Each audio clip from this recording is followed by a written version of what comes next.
and welcome back to the channel. I'm Brittany. I'm Steven. And today we are bringing you a little bit of a throwback review. Did this movie come out in 2017? I think so. So this is a 2017 Netflix original called The Ritual, and we heard a lot of buzz about this when it first came out, but we ended up not getting around to watching it, but we did this year, and we definitely wanted to talk to you guys about it. If you guys have never heard of this movie, it follows four guys who go hiking in the Swedish wilderness, and they get into some trouble. The movie is called The Ritual, and as you can expect, there are some ritualistic things that happen, and a lot of spookiness ensues in these creepy woods.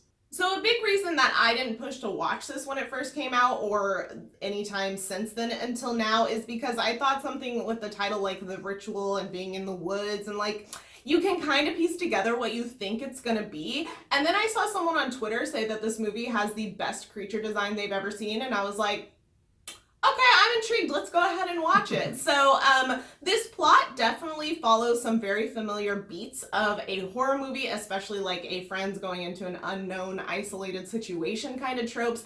And I personally really enjoy those. I don't think tropes are always a bad thing. And I think that the plot definitely keeps you interested and intrigued and on your toes. They do spin it quite a few different directions that I was not expecting and ended up being really pleasantly surprised by the end of it. So it was completely different than what I expected going in, and I think the plot keeps you engaged and interested the entire time. So because these characters are out in the woods, it is a pretty small film. It's mostly those main four guys with a couple other people spattered in about the movie, and I feel like they'll do a good job. I don't feel like anyone really stood out to me. I feel like the characters and the way they are written themselves in the movie are so dumb all the time. But it's very classic horror in that the whole time you're like, why would you do this? So it's fun to watch those characters, but at the same time, they're so dumb sometimes. But I thought all the actors did a good job portraying that and throughout the frightening sequences. The friendship dynamic in this movie reminded me a lot of The Descent, if you've seen that movie and enjoy the interpersonal connections and how they kind of devolve as the story goes on. That is something that's very similar, but different enough to keep it interesting in this movie. So as someone who absolutely loves The Descent, I really liked them playing off of that. You have characters that you think are smarter at the beginning, but then aren't as smart later, and they oscillate back and forth due to situations and, reactions to trauma and surprise and scares. So they were very interesting dynamic characters while kind of still being archetypes. So the setting of this definitely leads to some very spooky, ominous tone and setting. You're out in the middle of the Swedish wilderness. It's very isolating. There's some spooky woods going on, and it makes a really ominous tone. And it does kind of follow the not a whole lot happens for quite a while, but you're still spooked and scared because of the potential for things happening. And then it ramps up very quickly towards the end, especially when we get to this creature design that I already mentioned. And the person that I said mentioned that on Twitter was not lying. I've never seen this creature design before. It was fascinating, and I really liked the story woven throughout it with it. It was very unique to me.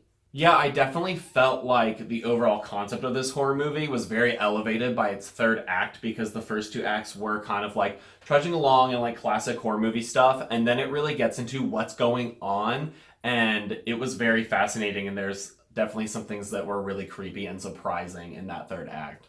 And that being said, overall, I didn't feel like this movie was super, scary. I felt like there were some sequences that were surprising. I think there are some, jump scares throughout, but they do that classic where, the first, 4 or 5 jump scares, I feel like were kind of fake outs as well. It's always, the really quiet, and then the movie's oh, hey, bud, and, their friend just, surprising them, which is not always that enjoyable to me from a scary aspect, but I do think that the overall tone of this movie is so creepy, and the ambiance really increases the tension throughout the film before it gets into some of the really creepier stuff at the end. My film watching experience when it comes to the scares in this movie was very similar to Jeepers Creepers.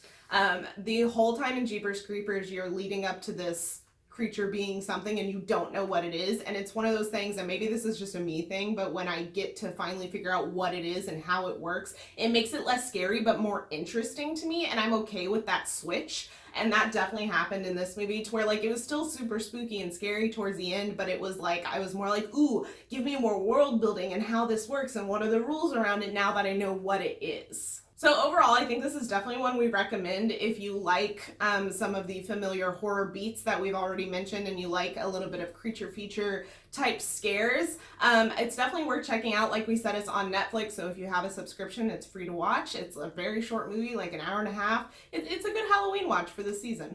But as always, we want to know what you guys thought about the movie, so let us know down in the comments below. Maybe don't spoil anything too hard. If you want to talk spoilers, you can always hit us up on Twitter, things like that.